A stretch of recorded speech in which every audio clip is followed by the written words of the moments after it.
وعلى أصحابه الغر الميامين وعلى من سار على نهجه واقتفى أثرهم إلى يوم الدين. أما بعد، علمنا اللهم ما ينفعنا وانفعنا بما علمتنا وزدنا علما. اللهم افتح بالخير واختم بالخير واجعل عاقبة أمورنا إلى خير. Rahmat Allah Subhanahu wa taala. Mari bersama-sama kita panjatkan syukur kita kepada Allah Subhanahu wa taala yang atas nikmatnya kita masih diberikan kesempatan untuk melaksanakan sesuatu yang membedakan antara kita dengan orang-orang munafik. Ya. Yaitu bangun dari rancang kita dan berjalan menuju masjid ini untuk melaksanakan sholat berjamaah. Alhamdulillah Rabbil Alamin. Jemaah Allah Subhanahu wa taala. Sholat itu bagaimana kita mengetahui sholat ada atau memiliki ruh? Bagaimana kita manusia memiliki ruh? Bagaimana kita ketika ruh kita diambil maka kita akan mati. Maka begitu juga dengan sholat. Ya. Sholat itu memiliki ruh. Bagaimana kalau sholat itu tidak ada ruhnya, maka sholatnya tidak ada artinya, tidak ada pahala yang di sisi Allah Subhanahu wa taala. Ya. Dan ruh dari sholat adalah apa? Khusyuk. Ruh dari sholat adalah khusyuk. Manusia tidak ada ruhnya dia mati. Sholat tidak ada ruhnya, tidak ada khusyuknya, dia tidak bernilai apa-apa. Ya. Khusyuk itu adalah gerakan batin, gerakan hati. Sedangkan sholat ritual yang kita laksanakan itu adalah gerakan fisik atau gerakan lahir, gerakan zahir, gerakan yang tampak. Mana yang lebih utama, batin atau zahir? Dua-duanya. Iya, dua-duanya. Tapi ada yang lebih utama, batin. Jadi sholat itu adalah gerakan batin sebelum gerakan fisik. Sholat itu adalah gerakan hati sebelum gerakan fisik. Makanya sholat kita kalau hanya gerakan fisik, tidak ada gerakan batin, dia tidak bernilai. Tidak ada gerakan dari hati, tidak bernilai. Allah Subhanahu wa taala berfirman di dalam Quran surat Al-Mu'minun yang mana dia menyebutkan yang paling pertama dari spesifikasi orang mukmin. A'udzubillahi minasyaitonir rajim. Qad aflahal mu'minun. Telah sukses, telah berhasil orang-orang mukminun. Siapa itu orang-orang mukminun? Alladzina hum fi shalatihim khushu'un. Mereka lah yang khusyuk dalam salat mereka. Ini adalah spesifikasi nomor satu paling utama dari seorang yang beriman, seorang mukmin. Khusyuk adalah jemaah sekalian Allah Subhanahu wa taala.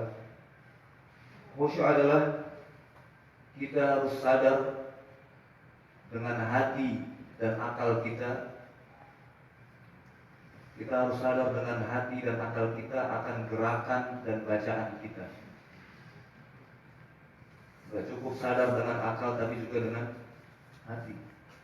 Tidak cukup sadar akan gerakan kita, tapi juga sadar dengan bacaan kita. Ya. Ketika kita rukuk, kita sadar apa yang kita baca. Kita sadar apa yang sedang kita lakukan. Begitu juga ketika sujud, kita sadar apa yang sedang kita lakukan dan apa yang sedang kita baca. Ya. Ketika sujud kita membaca Subhana Rabbiyal A'la, Maha suci Allah Tuhanku yang maha tinggi.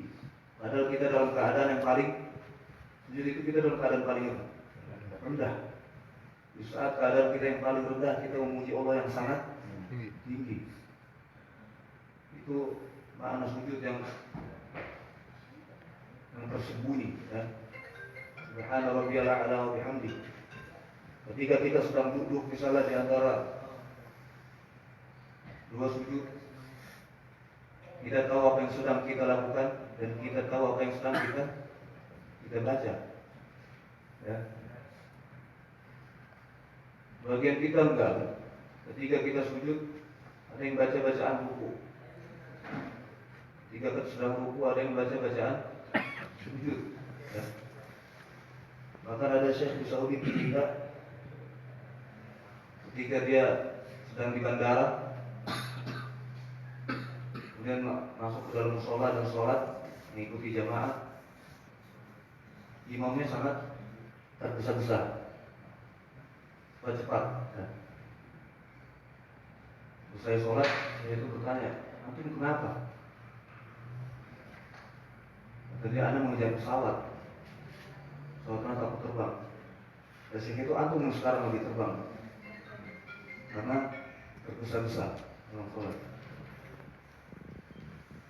Ada juga kejadian seorang imam ketika mengimami sholat, dia lagi dalam keadaan sujud, dia salam, ya, sujud seperti ini, assalamualaikum. Ya, itu terjadi karena tidak ada jiwa, tidak ada ruh dalam sholat. Ya.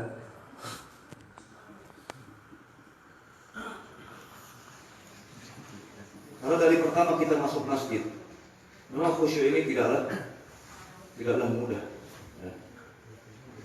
Dari pertama kali kita masuk, melangkahkan kaki kita ke dalam masjid, itu setan sudah berkata kepada kita, wallahi la ukhrijannaka minas shalah. Demi Allah, akan aku keluarkan kamu dari sholatmu. Itu kata-kata setan pada kita. Makanya nggak heran ketika kita mulai takbiratul ihram, baru mulai takbiratul ihram, itu semua pikiran tentang dunia datang ke dalam otak kita. Ya, apapun yang tak terpikirkan di luar sholat kita itu terpikirkan di sholat kita. Karena memang itu godaan setan. Sholat sekhusyuk-khusyuknya kita bisa sholat. Ya. Berapa yang Allah catat dari sholat kita? Kata Nabi SAW, innal abda la yusalli la yuktabu lahu illa nisfa. Yang paling banyak yang bisa kita dapatkan dari satu sholat kita adalah hanya setengahnya. Rumah sulusuha atau sepertiganya, rumah rubu'aha atau seperempatnya, rumah khumusuha sudusuha subu'uha sumunuha musu'uha usyuruha, ya, sampai yang paling dikit adalah sepersepuluhnya. Ya. Ini yang sholat yang terhitung dari kita. Ya. Karena dari pertama kita masuk melangkahkan kaki kita ke dalam masjid itu setan sudah mengganggu. Ya. Dari kita mulai takbir, makanya para sahabat Nabi SAW, mereka mengeluh kepada Nabi, wahai Nabi, kami tidak bisa sholat dengan khusyuk. Itu para sahabat. Ya. Apalagi kita. Kami tidak bisa sholat dengan khusyuk. Sedangkan kami melihat orang-orang Yahudi khusyuk ketika mereka melaksanakan ibadah mereka. Apa kata Nabi SAW? Kata Nabi SAW, apa yang diinginkan setan dari hati-hati yang rusak di sebelah sana? Apa yang diinginkan setan dari agama mereka yang rusak? Setan menginginkan keadaan mereka setan sudah mendapatkan apa yang diinginkan dari agama mereka, dari hati-hati mereka. Tapi hati kita itulah yang diincar oleh setan. Inilah keadaan kita ketika sholat. Kalau kita sudah tahu keadaan kita seperti ini ketika sholat, maka tugas kita adalah berusaha sekuat tenaga untuk khusyuk. Dan khusyuk itu adalah taufik dari Allah. Allah tidak memberikannya ke sembarangan hambanya. Allah tidak memberikan khusyuk di dalam sholat ke sembarangan hambanya. Kadang yang menghalangi kita dari khusyuk kita adalah dosa-dosa kita. Ya. Ada salah seorang mengeluh kepada salah satu imam, "Wahai imam, aku sangat kesulitan untuk bangun di malam hari untuk menghidupkan malam untuk qiyamul lail. Ya. Apa penyebabnya?" Kata imam itu, "Kamu susah melaksanakan qiyamul lail, mendirikan malam karena kamu banyak melakukan dosa di siangnya." Ya. Maksiat yang kita lakukan itu menghalangi kita dari khusyuk beribadah kepada Allah Subhanahu wa taala. Ya. Maksiat-maksiat yang kita lakukan di luar sholat itu menghalangi kita untuk mendapatkan taufik dari Allah untuk bisa khusyuk dalam sholat. Ya. Kita aja misalnya kalau kita sedang melakukan hobi kita, nonton bola misalnya 90 menit, atau nonton debat 60 menit. Itu apa? Kita khusyuk, subhanallah. Satu kata tidak ada yang terlewat, satu gerakan tidak ada yang terlewat. Atau kita sedang makan misalnya, makan makanan kesukaan kita, khusyuk, ya. Fokus, nggak bisa diganggu. Kenapa? Karena hati kita terpaut dengan hal itu. Karena hati kita suka dan mencintai akan yang kita lakukan. Makanya khusyuk tidak bisa didapatkan kecuali oleh orang-orang yang di ayat tadi disebutkan pertama kali, qad aflahal mu'minun. Kecuali orang-orang yang beriman, ya.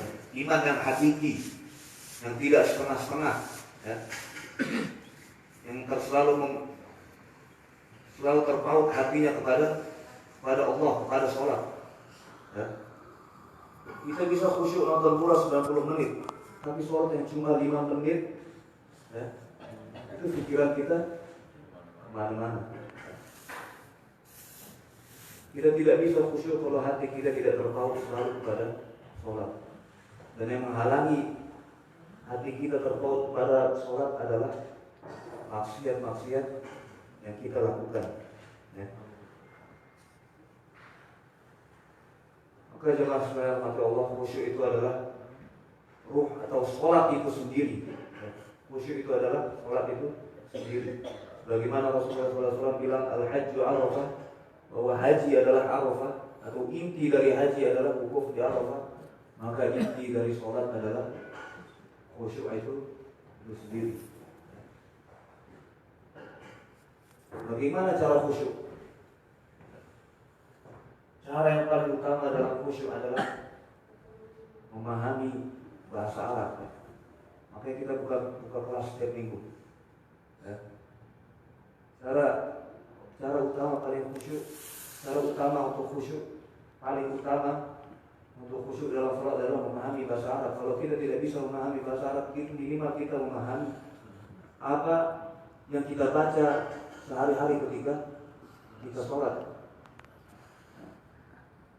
Dimulai dengan takbiratul ihram, Allahu Akbar. Allah maha besar dari apa? Dari semua masalah-masalah yang kita punya selama kita di luar sholat di dunia. Ya. Allah maha besar, Allah lebih besar daripada masalah kita dengan istri kita, masalah kita yang ada di